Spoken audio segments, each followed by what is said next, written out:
sierpniu, wrześniu i październiku 2013 roku na budowie szczecińskiego szybkiego tramwaju prowadzono pracę m.in. przy ułożeniu kanalizacji deszczowej na odcinku pomiędzy ulicami Hangarową i Batalionów Chłopskich oraz w kierunku kanału Cegielniaka, a także budowie tunelu dla pieszych pod torem kolejowym. Przebudowano ciepłociąg przebiegający pod wiaduktem kolejowym PKP oraz gazociągi niskiego i średniego ciśnienia przy pętli Turkusowa oraz na odcinku ulic Piechoty Bagiennej.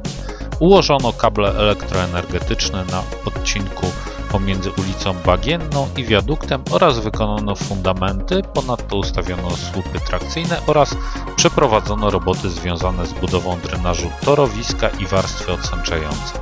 Zrealizowano rozbiórki zbędnych budynków na trasie szczecińskiego szybkiego tramwaju, m.in. dawnej siedziby TBS.